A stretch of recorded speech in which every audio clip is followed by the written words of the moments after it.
Olá, alunos, tudo bom? Aqui é a professora Vivian, de Geografia, e nós vamos iniciar a nossa 10ª atividade não presencial de Geografia. Na aula de hoje, nós vamos iniciar um novo conteúdo.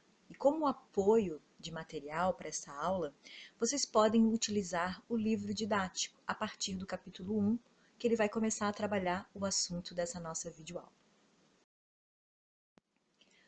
O tema de hoje é o continente europeu.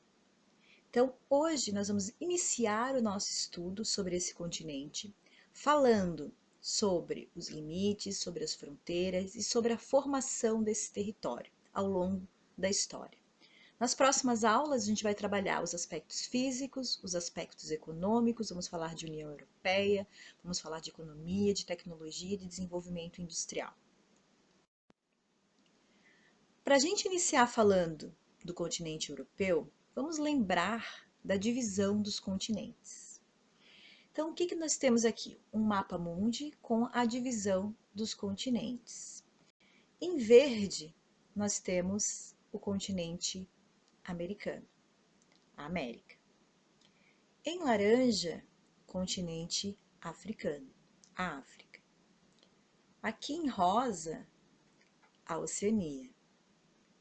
Em branco, a Antártica, que é um continente, vocês já sabem disso. E por fim, esse grande continente aqui, chamado de Eurásia. Então, a Eurásia é um continente, é um único continente, que por convenção foi dividido em Europa e Ásia. Vamos lembrar o conceito de continente. O que é continente? São as terras emersas, são as terras que estão acima dos oceanos. E esses continentes, eles estão delimitados, eles são separados por oceanos. Então, a gente tem a América aqui, ó, separada pelo Oceano Atlântico e Pacífico dos outros continentes. A África, separada aqui pelo Oceano Atlântico, Índico, o Mar Mediterrâneo e Mar Vermelho. A Oceania, separada aqui pelo Índico e pelo Pacífico, a Antártica, totalmente separada aqui pelo Oceano Glacial Antártico, e a Eurásia, que também está separada pelo Oceano Pacífico, Glacial Ártico, Atlântico, e aqui Mar Mediterrâneo, Mar Cáspio, Mar Negro, Mar Vermelho. Bom, a Europa e a Ásia, ela está dividida. Qual é o limite? O que está dividindo a Europa da Ásia? Então vamos lá. O limite, o que separa, né, o continente europeu da Ásia, é um limite natural.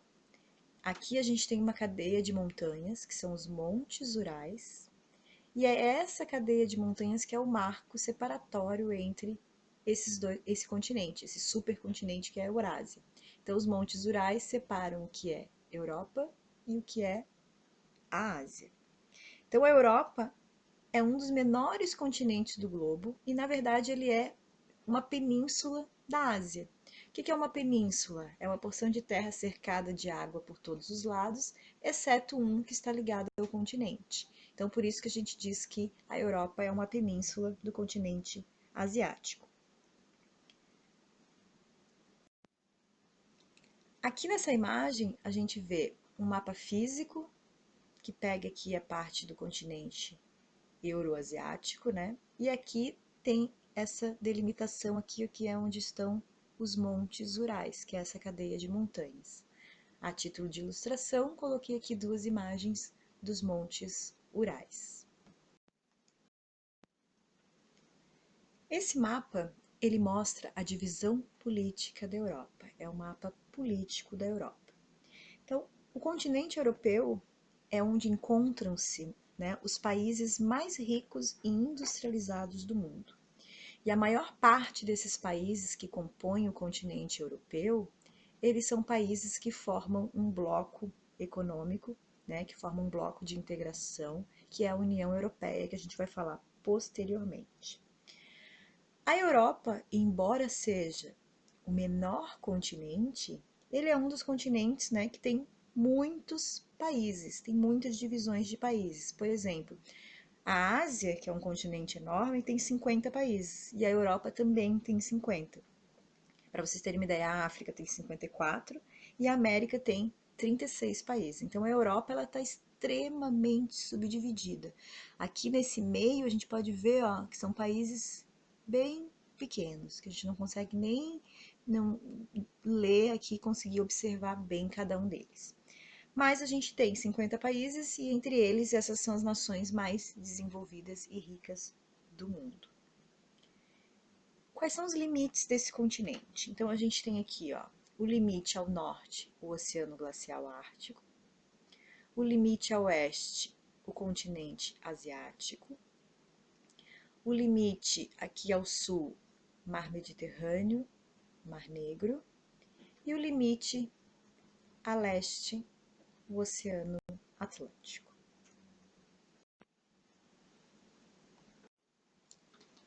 Bom, nesse slide ele está destacado uma forma de regionalizar o continente europeu, que é a regionalização que divide o continente em Europa Ocidental e Europa Oriental. Antes de falar dessa regionalização especificamente, por que a Europa está dividida em Ocidental e Oriental, vamos lembrar o conceito de região e o conceito de regionalização. Então, o que é uma regionalização? Quando eu regionalizo, eu estou dividindo o território. E quando eu divido esse território, o meu critério para dividir é separar o que é diferente e agrupar aquilo que é semelhante.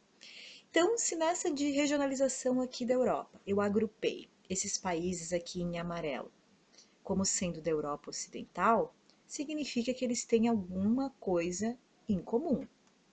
Pode ser algo na economia, algo na história, algo no sistema político.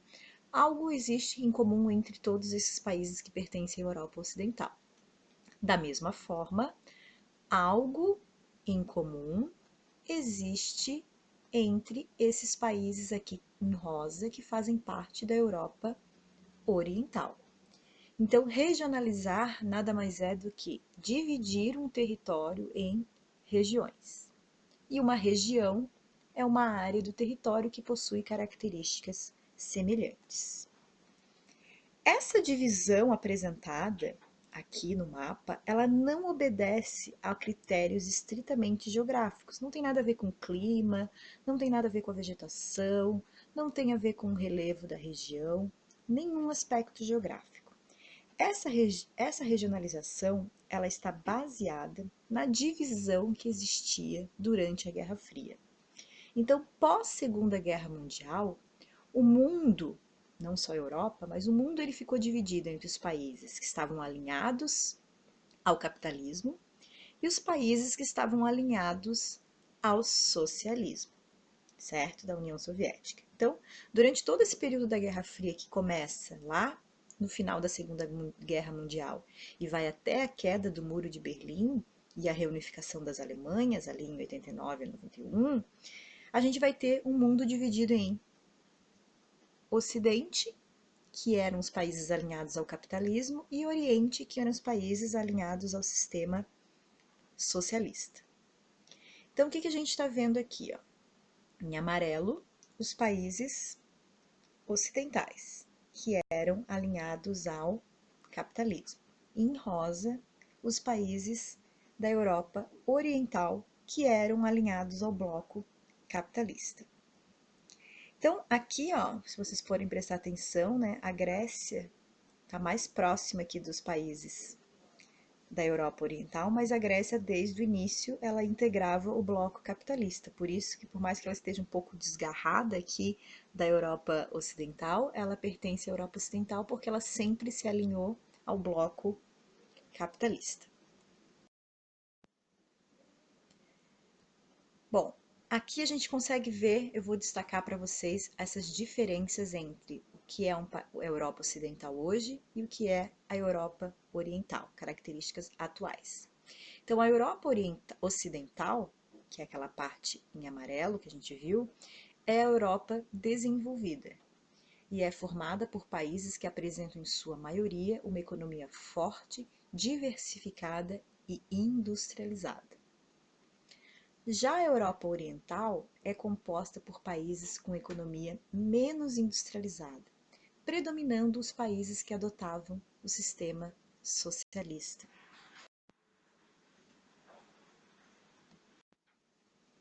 Bom, esse slide é para vocês não confundirem a regionalização da Europa em Europa Oriental e Europa Ocidental com a divisão do mundo em hemisférios, né? Que nós já estudamos esse assunto desde lá do sexto ano. Então, o que divide geograficamente o globo em 4 hemisférios? A linha do Equador. Peraí, deixa eu abrir a caneta. A linha do Equador, que está aqui, ó, que divide o globo em 2 hemisférios. O que são hemisférios? Metade de uma esfera. Então, uma metade da esfera acima do Equador é o hemisfério norte. A outra metade da esfera abaixo do Equador é o hemisfério sul. E geograficamente, o que divide o globo em Ocidente e Oriente é o meridiano de Greenwich. E aí ele divide o que está a oeste do meridiano é o hemisfério oriental. E o que está a leste do meridiano é o hemisfério ocidental. Então lembrem que a divisão Europa Oriental e Europa Ocidental não tem nada a ver com essa divisão geográfica, porque se vocês forem ver bem, ó, o meridiano de Greenwich, ele passa ali, ó, quase coladinho na Espanha, né, pegando o Reino Unido. Então, a maior parte da Europa Ocidental, geograficamente, não está no Ocidente. Mas essa divisão, ela é muito mais complexa e ela extrapola, né, essa divisão da Europa, ela extrapola os critérios geográficos. Então, essa divisão ela tem muito mais a ver com fatores históricos, culturais e religiosos, e não se confunde com a divisão geográfica. Então, gravem isso. A divisão em Europa Oriental e Europa Ocidental, ela tem a ver principalmente com fatores históricos, com aqueles blocos que estavam alinhados ao capitalismo e ao socialismo. E na atualidade a gente consegue dividir entre uma Europa Ocidental, que é a mais desenvolvida economicamente, e uma Europa Oriental, que ainda tem os resquícios de toda a crise do socialismo, certo? Bom, no decorrer da história da humanidade, as fronteiras e os territórios nacionais, eles passaram por várias mudanças. E essas mudanças ocorreram, por exemplo, com ampliação de territórios, anexação de um país no outro, criação de um novo estado ou, muitas vezes, a extinção de um estado e surgimento de um novo.